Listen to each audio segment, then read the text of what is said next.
delighted when I saw the fixtures come out. I think at that stage the transfer saga, as you mentioned, of the summer was just bubbling.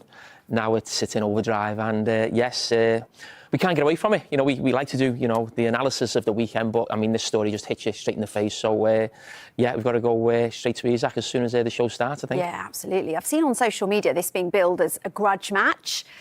Would you say it's a case of the calmest heads will prevail tonight, or do you actually say the players should embrace the atmosphere? I hope they embrace the atmosphere. I hope everyone goes a little bit crazy, loses their heads a little bit. Obviously, a little bit more Newcastle than Liverpool, because I think that will make for a great game. But I do think both managers on both sides will be saying it's imperative you keep your heads tonight. They've got to make sure that 11 players stay on the pitch. Yeah, well, the man that everyone's talking about is not even going to be there. He'll be watching. Yeah, he'll be watching. How do Newcastle get at Liverpool without Isak?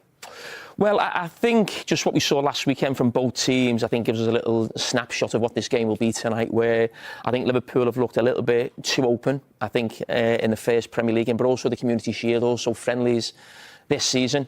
And yes, last week Newcastle didn't score, and I think they've gone 4 games now without scoring, without Isak starting a game.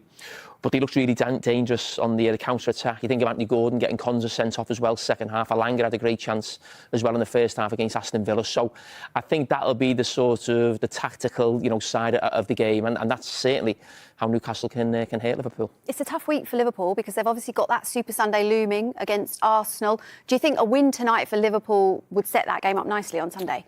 Yes, it will, but I don't think Sunday's game needs setting up in terms of what happens tonight. If Liverpool are to lose tonight, you'll be thinking, OK, if you're an Arsenal sort of supporter, you'll be looking at thinking, oh, Anfield will be rocking. They'll feel like they've got to make up for that because they've already 3 points behind us in the title race. So I think Sunday takes care of itself no matter what happens here tonight. Right, massive game tonight on the Monday Night Football. So it's only fitting that you have a massive guest, Mr. Thierry Henry, will be joining you in the studio. I'm hoping for another iconic meme from the two of you. Fingers crossed, hopefully we'll get that. Yeah, I'm sure that we will. But listen, he's a legendary figure, not just of Arsenal, but of the Premier League. I mean, last time he was on the show, we did the vote, or it's not a vote. We analysed all the greatest players in the Premier League, and he came out on top. And what are you going to be looking at tonight on the show with him? I think the big results of the weekend that stands out, I think, is Tottenham going to Manchester City and winning the game, and winning it comfortably in the end. And, I mean, I think we've all been, I wouldn't say amazed, but fascinated in these early weeks about how Thomas Frank's gone about it with Tottenham and the opposition he's come up against. He's had 2 of the toughest fixtures he probably will have probably all season, in terms of, Paris Saint-Germain, the Super Cup, going away to Manchester City as well, and very unlucky in the first one. And brilliant what we saw at the weekend. So we'll have a deep dive into that.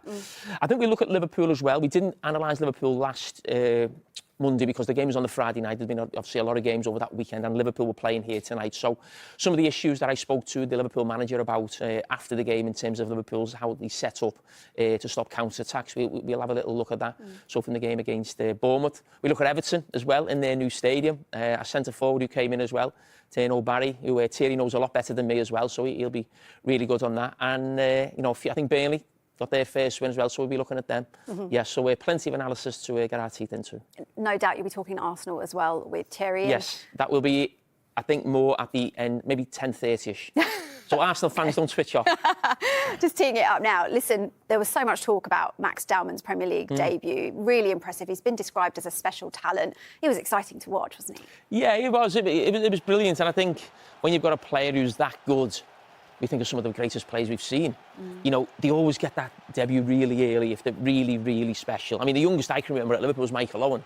He was 17. The majority of us, when we got into the team, were 18, but he was 17 because he was different as a young player. But I can't believe, someone of that young is playing Premier League. He looks football. young as well, doesn't he? Yeah. I mean, the actual highlight was nothing he did on the pitch. It was Gary Neville in commentary when he said, he was laughing and joking, that he got really serious and said it is really important that he still does his studies at school. Which I thought went into dad mode. Yeah, exactly. He went from really jokey to really serious. But listen, that lad will need nurturing. Mikel Arteta's got experience in that. You think of the younger players who've come into Arsenal in the last couple of years as well, who've done really well. So I think he's at the best place. The only problem Arsenal have got is every young player, and maybe the best player, they all play in the same position. So you've got Saka, you've got him coming through, probably a few years away from being a first-choice striker.